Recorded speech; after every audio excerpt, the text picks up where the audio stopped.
መልካም ለአዲስ ቀን ወዲያዝናቸው የስፖርት ጉዳዮችን አልፋለን። ሲንቄ ባንክ የስፖርት ጉዳዮቻችን አጋር ነው። እናመሰግናለን። የኢትዮጵያ ብሔራዊ ቡድንን አስቀድመን እናነሳለን። ለዓለም እግር ኳስ ዋንጫ ማጣሪያ አምስተኛ ዙር ማጣሪያ ጨዋታውን ዛሬ እንግዲህ በካዛብላንካ ሞሮኮ ላይ ያከናውናል። የኢትዮጵያ ብሔራዊ ቡድን ከግብጽ ብሔራዊ ቡድን ጋር ጨዋታውን ያደርጋል።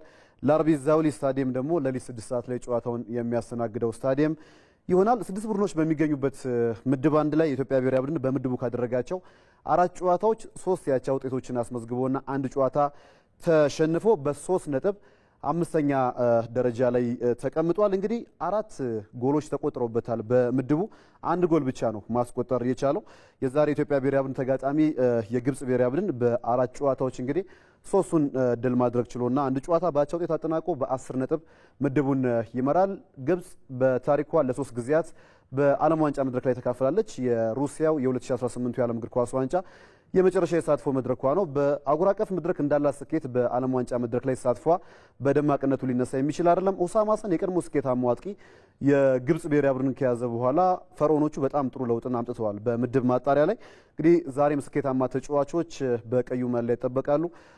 መሐመድ ሳላህ የፕሪሚየር ሊግ ከፍተኛ ጎል አስቆጣሪ ነው። ኦማር ማርሙሽ በሲቲ ቤት በጣም ድንቅ እንቅስቃሴን እያደረገ ነው። ከዛ ባሻገር ትሪዝጌ ሐሚድ ፋቲና ሙስጠፋ መሐመድም በፈረኖቹ ቤት የሚጠበቁት ተጫዋቾች ይሆናሉ። አሰልጣኝ መሳይ ተፈሪ 23 ተጫዋቾችን ይዘው ወደ ካዛብላንካ ያቀኑት። አቡበከር ናስር በብቸኝነት በውጭ ሀገራት ከሚጫወቱ ተጫዋቾች መካከል ለብሔራዊ ቡድኑ ጥሪ ደርሶታል። እንግዲህ ጥሩ ወቅታዊ አቋም ላይ እንዳለ በልምር ላይ ተመልክተናል ብለዋል። ስለዚህ የመጀመሪያ ተመራጭ አጥቂ ሆኖ ሊገባ ይችላል። የኢትዮጵያ ፕሪሚየር ሊግ የምንጊዜም ከፍተኛ ጎል አስቆጣሪው ተጫዋች እንግዲህ መከላከሉ ላይም ማጥቃቱ ላይም ጥሩ ሆነን ለጨዋታው እንቀርባለን የሚል ሀሳባቸውን ወደ ስፍራው ከማቅናታቸው አስቀድሞ አሰልጣኝ መሳይ ተፈሪ መስጠታቸው የሚታወስ ነው። የግብጽ ብሔራዊ ቡድን ማሸነፍ ከቻለ ይበልጡን ወደ ዓለም ዋንጫው ይቀርባል። የኢትዮጵያ ብሔራዊ ቡድን ይህን ጨዋታ መርታት የሚችል ከሆነ ደግሞ ጠባብ በሚባለው እድል ተስፋውን ይዞ ሊቀጥል ይችላል። የሞሪሸስ ዜግነት ያላቸው ዳኞች ጨዋታውን በመሀል ዳኝነት እንግዲህ የሚመሩት ይሆናል። ወደ አትሌቲክስ ጉዳያችን እንመለስ። ለኢትዮጵያ ወንዶች ብሔራዊ ቡድን መልካም እድል እንመኛለን። ለ3 ቀናት በቻይና ናንጂንግ ከተማ የሚደረገው 20ኛው የዓለም የቤት ውስጥ አትሌቲክስ ሻምፒዮና ዛሬ በይፋ ይጀመራል። በመድረኩ በጣም ስኬታማ ከሚባሉ ሀገራት መካከል ኢትዮጵያ አንደኛዋ ናትና በዚህኛው ውድድር ላይ ትጠበቃለች። እንግዲህ በሁለቱም ጾታዎች በ5 የርቀት ዘርፎች 12 አትሌቶችን የምታካፍል ይሆናል። ዛሬ ውድድሩ ሲጀመር ረፋድ 5 ሰዓት ከ15 ላይ የ800 ሜትር የሴቶች ማጣሪያ በ4 ምድቦች ተከፍሎ የሚከናወን ይሆናል። ምድብ 1 ላይ በርቀቱ በዓለም ሻምፒዮናም እንዲሁም በኦሎምፒክ ላይ ደጋግማ ኢትዮጵያን የምትወክለው ሀብታም አለሙ ትጠበቃለች። እንግዲህ ኬንያዊቷ ሊሊያን ኦዲራና ዩጋንዳዊቷ ሀሊማ ናካይ ለሀብታም አለሙ በዚህ ርቀት ላይ በምድቡ ጠንካራ ተፎካካሪ ይሆናሉ ተብሎ ነው የሚጠበቀው። ጽጌ ድጉማ በጣም ተስፋ የሚጣልባት የዚህ ርቀት አትሌት ናት። እንግዲህ ምድብ 2 ላይ ትወዳደራለች። የግል ፈጣን ሰዓቷ 1 ደቂቃ ከ58.35 ነው። ለወርቁ ከሚጠበቁት መካከል አንደኛዋ ናት። ንግስት አለሙ ምድብ 3 ላይ ትሮጣለች። እንግዲህ ምሽት 12 ሰዓት ከ30 ላይ ደግሞ በ1500 ሜትር የሴቶች ማጣሪያ ይደረጋል። በ3 ምድቦች ነው ተከፍሎ የሚደረገው። በመጀመሪያው ምድብ የርቀቱ የዓለም ክብረ ወሰን ባለቤቷ ጉዳፍ ጸጋይ ተካፋይ ናት። ከዛ ባሻገር ወርቅነሽ መሰለና ድርቤ ወልተጂም በምድብ 2 እና 3 ላይ ተካፋይ ይሆናሉ። በ1500 ሜትር ወንዶች ማጣሪያ ምሽት 1 ሰዓት ከ20 ላይ ይደረጋል። በ4 ምድቦች ተከፍሎ ሲደረግ መለስ ንብረት ኢትዮጵያን በብቸኝነት እንግዲህ የሚወክል ይሆናል። ኖርጂያኑ ጃኮብ ኢንጌብሪሰን የርቀቱ አሸናፊ ለመሆን ይጠበቃል። ነገ የ3000 ሜትር ሴቶችና በተመሳሳይ በዚህ ርቀት የወንዶቹ ፍጻሜ የሚደረግ ይሆናል። 33 ወርቆችን በታሪክ ኢትዮጵያ በርቀቱ ላይ አሳክታለች። እንግዲህ በምንጊዜም የሜዳሊያ ሰንጠረዡ አሜሪካና ሩሲያን ተከትላ 3ኛ ደረጃ ላይ ተቀምጣለች። የኢትዮጵያ ሴቶች ፕሪሚየር ሊግን እንመልከት። በቀጣይ የ16ኛ ሳምንት መርሃ ግብሮችን ትናንት ማስተናገዱን ቀጥሏል። የሊጉ መሪ ኢትዮጵያ ንግድ ባንክ 2-0 40 ምንጭን አሸንፎ መሪነቱን አጠናክሏል። ረዴት አስረሳኝና ብርቱካን ገብረ ክርስቶስ የአሸናፊነት ጎሎችን አስቆጥረዋል። እንግዲህ ነጥቡን 44 አድርሷል። ንግድ ባንክ ለተከታታይ ዓመት አሁንም የሊጉን ዋንጫ ለማሸነፍ እድል ያለው ቡድን እንደሆነ በግምቶች እያስመሰከረ ነው የሚገኘው። ሲዳማ ቡና 5-0 በሆነ ሰፊ ውጤት አንበሮቹ ድራሜን ማሸነፍ ችሏል። ምትኬ ብርሃኑ አትሪክ በጨዋታው መስራት ችላለች። ሰርካለም ባሳና ፊርማ የከበደ ደግሞ ተጨማሪ ጎሎችን ማስቆጠር ችለዋል። ድሬዳዋ ከተማና ባህር ዳር ከተማ ያደረጉት ጨዋታ በድሬዳዋ ከተማ 3-2 አሸናፊነት ተጠናቋል። ትናንት የዓለም አቀፉ የኦሎምፒክ ኮሚቴ የፕሬዝዳንትነት ምርጫ ተከናውኗል። እንግዲህ ክርስቲ ኮቨንተሪ የዓለም አቀፉን የኦሎምፒክ ኮሚቴ ለቀጣይ 8 ዓመታት ለመምራት አዲሷ የመጀመሪያዋ ሴት እንዲሁም የመጀመሪያዋ አፍሪካዊት መሆን በመቻል እንግዲህ ፕሬዝዳንት መሆናቸው ይፋ ሆኗል። 144ኛውን ጠቅላላ ጉባኤ በግሪኳ መዲና አቴንስ ነው ትናንትና ዓለም አቀፉ የኦሎምፒክ ኮሚቴ ያደረገው። ፕሬዝዳንቱንም በመምረጥ ሲያጠናቅቅ ክሪስቲ ኮቨንተሪ እንግዲህ በይፋ ታሪክ መስራት ችላለች ማለት ነው። የ41 ዓመቷ ክሪስቲ ኮቨንተሪ የቀድሞ የውሃ ተወዳዳሪ ነበረች። ለሀገሯ ዚምባብዌም 2 የወርቅ ሜዳሊያዎችን በኦሎምፒክ ማሳካት ችላለች። 10ኛው የዓለም አቀፉ የኦሎምፒክ ኮሚቴ ፕሬዝዳንት በመሆን ነው የተመረጠችው። ከዚህ በፊት አንድም ሴት አንድም አፍሪካዊ በዓለም አቀፉ ኦሎምፒክ ቤት ውስጥ ፕሬዝዳንት ሆኖ አያውቅም ማለት ነው። እንግዲህ በታሪክ በእድሜ በጣም ትንሿ ፕሬዝዳንት ሆናለች ማለት ነው። 49 ድምጾችን ነው በትናንቱ ምርጫ ላይ ያገኘችው። ጠንካራ ተፎካካሪ የኮቨንተሪ የነበሩት ስፔናዊ ዡዋን አንቶኒዮ ሳማራንች 28 ድምጾችን እንግዲህ ማግኘት ችለዋል። አዲሷ ተመራጭ ክሪስቲ ኮቨንተሪ የዚምባብዌ የስፖርት ሚኒስትር ሆነው ነበር ሲያገለግሉ የነበሩት። በይፋ ቀጣይ ሰኔ ወር ላይ ይህንን ኃላፊነት ይረከባሉ ተብሎ ነው የሚጠበቀው። ቶማስ ባህ ጀርመናዊ 71 ዓመቱ አዛውንት ለ12 ዓመታት ያክል የዓለም አቀፉን የኦሎምፒክ ኮሚቴ መምራታቸው ይታወሳል። በገዛ ፈቃዳቸው እንግዲህ ከዚህ ሚና ለመልቀቅ ማሰባቸውን ተከትሎ በቀጣይ ክሪስቲ ኮቨንተሪን እንግዲህ በዚህ ኃላፊነት ለ8 ዓመታት የምንመለከታት ይሆናል ማለት ነው። President of the International Olympic Committee, Mrs. Kirsty Coventry.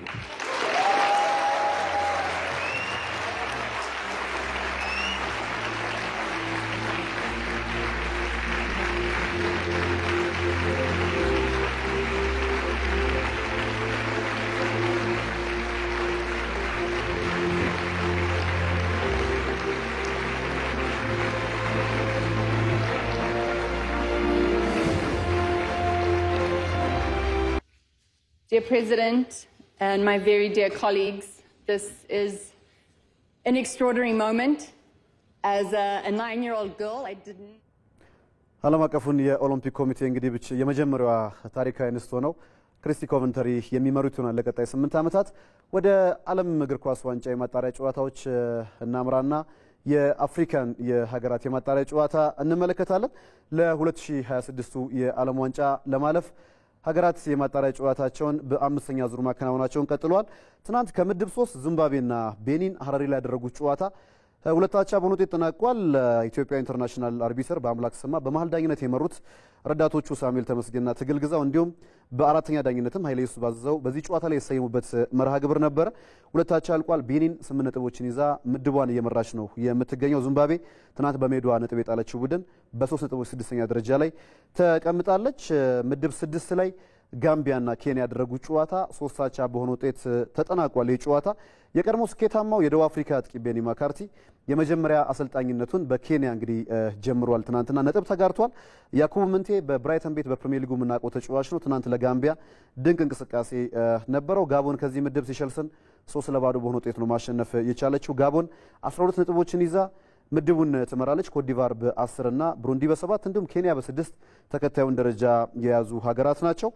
ከሌሎቹ ምድቦች እንግዲህ ኢትዮጵያ የምትገኝበት ምድብ ላይ ሴራሊዮን ጊኒቢሳውን 3-1 ማሸነፍ ችላለች። ትናንትና የምድቡ ሁለተኛ እድሏ ይሆናል ማለት ነው። 8 ነጥቦችን ይዛ ግብፅን ተከትላ ሁለተኛ ደረጃ ላይ ነው የምትገኘው። ጊኒቢሳው ትናንት ሽንፈት ያስተናገደችው ሀገር በ6 ነጥብ 3ኛ ደረጃ ላይ ተቀምጣለች። ከምድብ 4 ኬፕ ቨርዴ ሞሪሺየስን፣ ሊቢያና አንጎላ ደግሞ 1-1 በሆናቸው ውጤት አጠናቋል። ኬፕ ቨርዴ ሞሪሺየስን 1-0 በሆነ ውጤት ነው ማሸነፍ የቻለችው። ኬፕ ቨርዴ 10 ነጥቦችን ይዛ ምድቡን የምትመራ ይሆናል። ዛሬም በርከት ያሉ ጨዋታዎች ይደረጋሉ። ሌሊት ላይ አንድ ጨዋታ ነበር። ከምድብ 10 ማሊ ከሜዳ ውጪ ኮሞሮስን 3-0 በሆነ ውጤት ነው ማሸነፍ የቻለችው። ማዳጋስካር 10 ነጥቦችን ይዛ የምድቡ መሪና ዛሬ በካዛብላንካ ኢትዮጵያና ግብጽ ከሚያደርጉት ጨዋታ ባሻገር ቦትስዋና ከአልጄሪያ፣ ኢኳቶሪያል ጊኒ ከሳኦ ቶሜ፣ ቡርኪና ፋሶ ከጅቡቲ፣ ዲሞክራቲክ ኮንጎ ከደቡብ ሱዳን፣ ሩዋንዳ ከናይጄሪያ፣ ደቡብ አፍሪካ ከሌሴቶ፣ ጋና ከቻድና ብሩንዲ ከኮትዲቫር የሚጫወቱ ይሆናል ማለት ነው።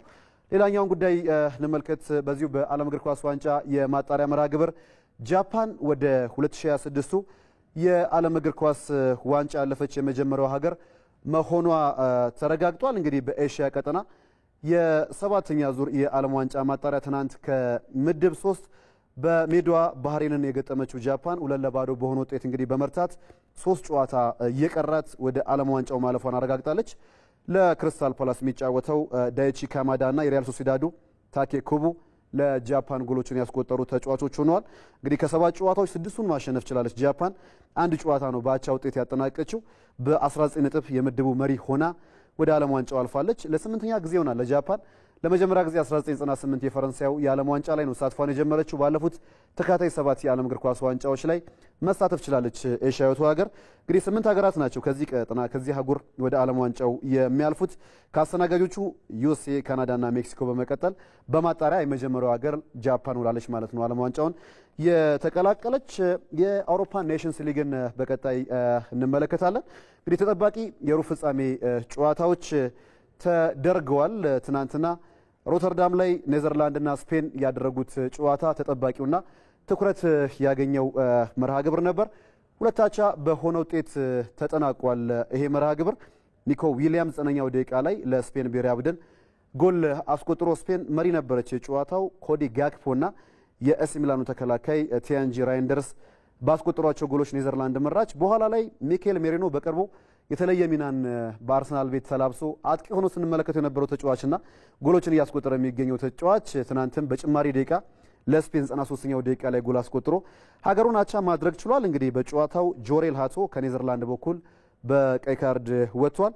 የአውሮፓ ሻምፒዮኑ ቡድን በድንቅ አቅም የሰሩት ሉዊስ ደ ላ ፎንቴ ትናንትም ፊት መስመሩ ላይ የኒኮ ዊሊያምስና ላሚን ያማልን ጥምረት በሚገባ አሳይተውናል። ልምድ ያለው ሞራታ ጥሩ እንቅስቃሴን ሲያደርግ ነበር። በብዙ ቁጥራዊ መለኪያዎች የስፔን ብሔራዊ ቡድን ትናንትና የተሻለ እንቅስቃሴን ማድረግ ችሏል። ጣሊያንና ጀርመን ያደረጉት ጨዋታ ደግሞ በእንግዳዋ ቡድን ጀርመን 2-1 አሸናፊነት ተጠናቋል። ሳንድሮ ቶናሊ የኒውካስሉ አማካይ አስቀድሞ ለጣሊያን ለባለሜዳው አገር ጎል ማስቆጠር ችሎ ነበር። ግን በሁለተኛው አጋማሽ ጀርመኖች በጣም የተለየ ነበሩ። ክሌንደንስት የቦሩሺያ ሞንቸግላድባው አጥቂ አቻ አደረገ ጀርመንን። እንዲሁም ሊዮን ጎርቴስጋ 76ኛው ደቂቃ ላይ ለጀርመን ሁለተኛ ጎል አስቆጥሮ ጀርመን ይህን ጨዋታ 2-1 በሆነ ውጤት ነው ማሸነፍ የቻለችው። ጣሊያን ያለቀላቸው ድሎችን በጨዋታው እንግዲህ ብታገኝም ሁነኛ የሚባል አጥቂ እንደሌላት ግን በሚገባ የተመለከትንበት ጨዋታ ሆኗል። ራስፓዶሪና ሞይስኪን ነበሩ እንግዲህ በጨዋታው የተጣመሩት። ግን የሴሪያው ከፍተኛ ጎል አስቆጣሪ ማቴዎ ሬቴጊ ጉዳት አስተናግዷል። ይሄ ጨዋታ 24 ሰዓት ሲቀረው፣ ስለዚህ ትናንትና ያስፈልግ እንደነበር በሚገባ የታየበት መርሃ ግብር ነበረ።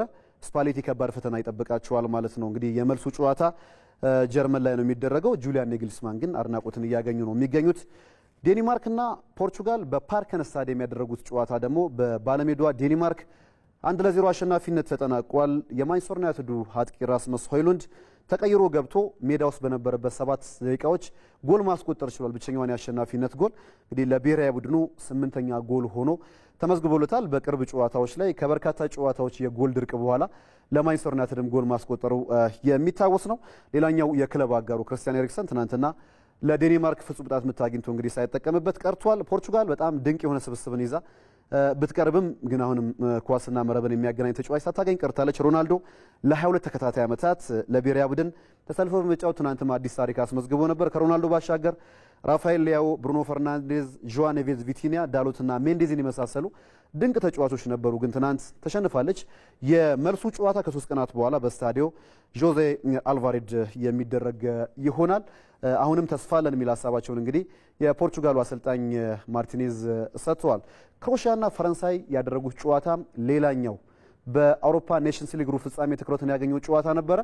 በቅርብ ጊዜያት ደጋግመው ይገናኙ ነበር። በ2018 የዓለም እግር ኳስ ዋንጫ የፍጻሜ ተፋላሚ እንደነበሩ ይታወሳል። ፈረንሳይ ዋንጫውን ባሳካችበት መድረክ ላይ በታሪክ ለአንድ ጊዜ ብቻ ነበር እንግዲህ በ11 ግንኙነታቸው ክሮኤሺያ ያሸነፈችው። ትናንት ግን የተለየ አቅምን ከክሮኤሺያ ተመልክተናል። አንቴ ቡዲሚር የኦሳሱናው ተጫዋች የላሊጋውም 3ኛ ከፍተኛ ጎል አስቆጣሪ ነው። ሮበርት ሌቫንዶስኪና ኬሊያን ምባፔን ተከትሎ ትናንት ወሳኝ ጎል አስቆጥሯል። እንግዲህ ለክሮኤሺያ ኢቫን ፐሪሲች 36 ዓመቱ አንጋፋው አማካይ ሁለተኛውን የአሸናፊነት ጎል ማስቆጠር ችሏል። አንድሬ ክራማሪች ፍጹም ቅጣት ምት ስቷል። በክሮኤሺያ በኩል እንግዲህ የክሮኤሺያ ብሔራዊ ቡድን በብዙ መልኩ በሁለቱም አጋማሾች ላይ የሜዳ አድቫንቴጁን መጠቀም የቻለ ቡድን ሆኗል። እንግዲህ ዲዲር ደሻው በቅርቡ ስለመልቀቅ ከብሔራዊ ቡድኑ ስለመሰናበት ሁላ ይነሳባቸው ነበር መረጃና አሁንም የሚያስተች እንቅስቃሴ በዚህ በጣም አስደናቂ በሆነው ትውልድ ውስጥ ትናንትናም አሳይተዋል። ምርጫቸውም ጥያቄ ውስጥ የሚያስገባ ነው። ሉካስ ዲኝን ከዛ ባሻገር ራቢዮና ጉንዶዚን የመጀመሪያ ተመራጭ አድርገው ገብቷል። ፊት መስመር ላይም ኮሎሙዋኒ ነበር እንግዲህ ከዴምቤሌና ከኬሊያን ምባፔ ጋር የተጣመረው። ግን በሚገባ ይሄ ቡድን አሁንም ለውጥ ሊያስፈልገው እንደሚችል ይህንን ወርቃማ ስብስብ መጠቀም እንዳለበት ያሳየ ጨዋታ ሆኗል። በስታድ ደ ፍራንስ ከ3 ቀናት በኋላ የመልሱ ጨዋታ የሚከናወን ይሆናል ማለት ነው። ወደ ሀገር ውስጥ እንመለስና በዝርዝር ወደምንመለከተው ጉዳይ እናልፋለን። በኢትዮጵያ ከፍተኛ ሊግ ዘንድሮ በጣም ጠንካራ አቋም ላይ ከሚገኙ ክለቦች መካከል በምድብ ለሚገኘው ሀላባ ከተማ አንደኛው ነው። እንግዲህ ወደ ኢትዮጵያ ፕሪሚየር ሊግ በማደግ የሀላባን ሕዝብ አደራ ለመወጣት እየሰራ ነው ሲሉ የሀላባ እግር ኳስ ቡድን ተጫዋቾች ተናግረዋል። በቀሪ ጨዋታዎች ውጤታማ በመሆን ህልማቸውን እንግዲህ ለማሳካት በትልቅ ተነሳሽነት ላይ መሆናቸውን የክለቡ ተጫዋቾች ከኢትዮጵያ ቴሌቪዥን ጋር በነበራቸው ቆይታ ሀሳባቸውን ሰጥተዋል። ነጻነት ጫን ያለው ተጨማሪ አለው። በቀጣይ የውድድር ዓመት በኢትዮጵያ ፕሪሚየር ሊግ ተሳታፊ ለመሆን ከተቃረቡ ክለቦች መካከል ሸገር ከተማ ቀዳሚው ነው። ነገሌ አርሲ፣ ደሴ ከተማና ሀላባ ከተማ ክለቦችም ሰፊ እድል ካላቸው ክለቦች መካከል ይጠቀሳሉ። በቀድሞ የኢትዮጵያ ከፍተኛ ሊግ ፎርማትም በተደጋጋሚ ወደ ሊጉ ለማደግ ጠንካራ ተፎካካሪ ሆኖ መቅረብ የቻለው የሀላባ ከተማ እግር ኳስ ክለብ በአዲሱ የሊጉ ፎርማት ይህንን ለማሳካት ጠንክሮ እየሰራ ይገኛል። ኢንተርናሽናል ስቴዲየም ተጀምሯል። ህዝቡ አደራ ሰጥቶን የመጣ ነው። ይሄን ስቴዲየም እኛ የምንፈልገው ፕሪሚየር ሊግ ገብታችሁ እዚህ ስቴዲየም ላይ እንድትጫወቱ ነው የሚል አደራ ሰጥቶን የመጣ ነው ከሀላባ እና ያለው ነገር እስካሁን ቲሙ ላይ በጣም ጥሩ ነው። ሀሳባችንም እቅዳችንም እናደርጓለን ብለን የምናስበው ፕሪሚየር ሊግ መግባት ነው። ያው ደጋፊውም አገሪቱ የሚጠብቀው ያው ፕሪሚየር ሊግ ገብቶ ቲሙን ማየት ነው። እኛ ደግሞ ያው 100% ያው እናሳካዋለን ብለን እናስባለን። ሁሉም ቁርጠኝነቱ በቃ ለመግባት ነው። ሀላባ ከዚህ በፊት ፕሪሚየር ሊግ ገብቶ ያቅም እኛ ደግሞ አሁን ያለነው በቃ ተነጋግረን ምናምን ለማስገባት ነው። ሁላችንም ሆ ብለን የተነሳ ነው። ባለፉት 16 ዓመታት በትልቅ ደረጃ በታችኛው የሊግ እርከን ሲወዳደር የቆየው የሀላባ ከተማ እግር ኳስ ክለብ ዘንድሮ በከፍተኛ ሊግ ምድብ ለ ከመሪው ነገሌ አርሲ በ3 ነጥብ ዝቅ ብሎ 3ኛ ደረጃ ላይ ቢቀመጥም ክለቡ ፕሪሚየር ሊጉን ለመቀላቀል ቁርጠኛ መሆኑን የቡድኑ ተጫዋቾች ይናገራሉ። ምድባችን ትንሽኛ ከበድ ይላል፣ ነጥቡም ይናገራል፣ ተመሳሳይ ነው እና ያው እነሱም ጠንከር ያለ ዝግጅት ያደርጉ ነው። እኛም በዛው ልክ ተዘጋጅተናል። ያው ጠንክረን ነው እየሰራን ያለነው። ጥሩ ዝግጅት አድርገን የመጣ ነው። አንዳንድ ነገሮች በመሀል የተፈጠሩ ነገሮች ነበሩ ከአሰልጣኞች ጋር። ያ ነገር አሁን ተቀርፏል። ጥሩ አሰልጣኝ አግኝተናል።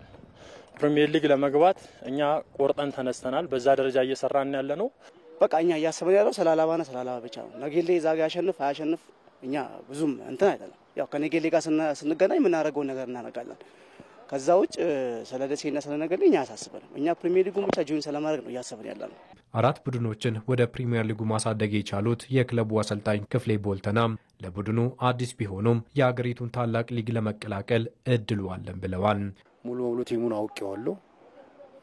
ያው ለዝግጅት ጊዜ በየ4 ቀን ጨዋታ በየ5 ቀን ጨዋታ ባለበት የራስን ሀሳብ ሰፊ ሰዓት እያገኘህ ጠዋት ማታ ሰርተ ወደ አንተ ለማምጣት ከባድ ነው። ግን በዛ ውስጥ መጠነኛ ለውጥ እያረኩ 5ኛ ጨዋታ ደርሰናል። እስካሁን ባለው ነገር ጥሩ ነው። አሁን በሌሎችም እጅም አለ፣ ሌሎችም መጣል አለባቸው። አንደኛው ጋር ከሚመራው ጋር እንገናኛለን።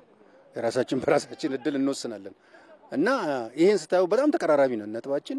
ውድድሮቹን ስናየው እንገባለን ብዬ አስባለሁ። ጥሩ ነገር አለ፣ ጥሩ ተስፋ ይታየኛል። ይሄ ከነማ ከፍተኛ ሊግ ወይ ደግሞ ብሔራዊ ሊግ በሚል ከገባ 2001 ነው የገባው። አሁን 2017 ላይ ነው ያለነው። እስካሁን ድረስ እየታገልን ነው ፕሪሚየር ሊግ ለመግባት። በተጫዋችም ዘመን ነበርኩበት፣ በአሰልጣኝም ዘመን ነበርኩበት። ስለዚህ ይህንን ነገር ከግብ አድርገን የምናይበት ጊዜ ከፈጣሪ ጋር አጭር ነው። ለቡድኑ የሚደረገው ድጋፍ መልካም መሆኑንም አባላቱ ይናገራሉ። ህዝቡና ክለቡ አልተገናኘም ማለት ህዝቡ በጣም ረጅም ዓመት የፕሪሚየር ሊግ ናፍቆት አለበት እና የህዝቡ ፍቅርና ክለቡ ያለበት ደረጃ አይገናኝም። ህዝቡ ጎናችን ነው። በኢንሴንቲቭም በሐሳብም በሞራልም ከኛ ጋር ነው። ስንሸነፍ የሚሸሽ ስናሸንፍ ደግሞ ይመጣ ህዝብ አይደለም ያለው የሀላባ ህዝብ ኳስ የሚያቅ ነው እና እስካሁን ባለው ነገር ከላይ ከአመራሮች ጀምሮ በጣም ጥሩ ነው። እስካሁን ባለው ነገር ያው በጣም አሪፍ ነው። ያው አመራሮችም መጥተው ሳፖርት ያደርጉናል። ያው ከጥቅማ ጥቅም ነገር አንፃር ያው የተሻለ ነው ብዬ ነው ማስበው። የቲሙ መንፈስ ከአመራሩ ጀምሮ ያለው ነገር ጥሩ ነው። ጥሩ ድጋፍ ነው የሚያደርግልን። ሁሉ ነገር በጣም ያግዙናል። የሀላባ ከተማ እግር ኳስ ክለብ ከሽንፈት መልስ ወደ ድል ለመመለስ ከቦዲቲ ከተማ ጋር የ17ኛ ሳምንት ጨዋታውን የፊታችን እሁድ ያደርጋል። በኢትዮጵያ ከፍተኛ ሊግ ምድብ ሸገር ከተማ ወደ ሊጉ ለመቀላቀል በታሪኩ ለመጀመሪያ ጊዜ ሰፋ እድል አለው። በምድብ ለ ደግሞ ነገሌ አርሲ፣ ደሴ ከተማና ሀላባ በቀጣይ የሚያደርጉት ፉክክር ይጠበቃል። ለአዲስ ቀን ለዛሬ ያዝናቸው የስፖርት ጉዳዮቻችን ይህንን ይመስላሉ። ሰለሞን አባቡ ነበርኩኝ።